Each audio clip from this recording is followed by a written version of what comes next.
छठी माई दी आशीष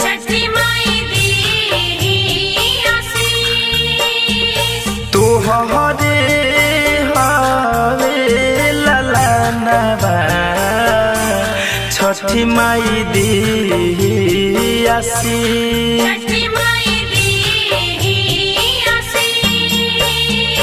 सीमावा पर रहेले सजनमा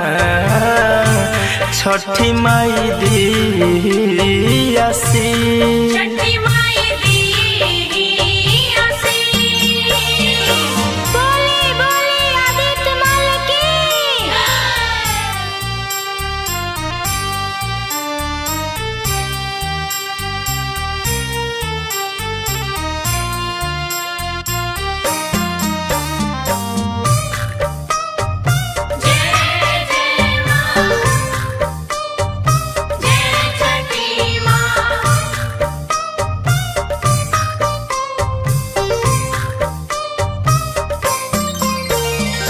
लागल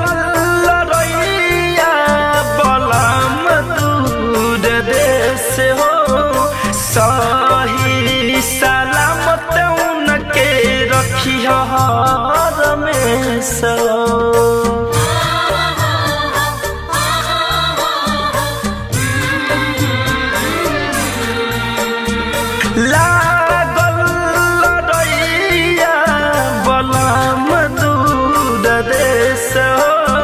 सही सलामत उनके रखी हर में सो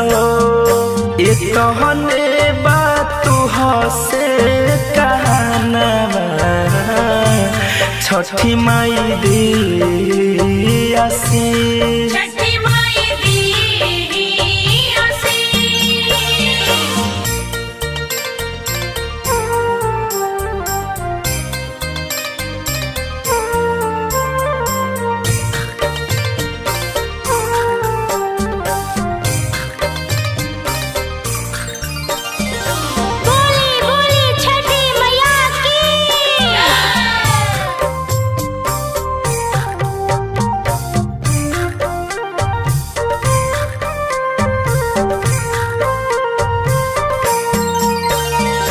छठी मैया भूल चूक करी हो तुम धनंजय सुमित संगे करी हो इंसाफ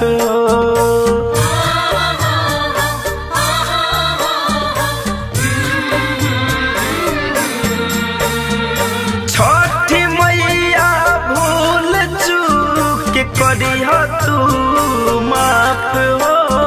सरोज मनीष संगे करी इंसाफ हो एही लागी करिले पूजनवा छठी माई दी आशीष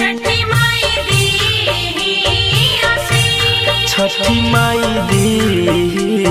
आशीष।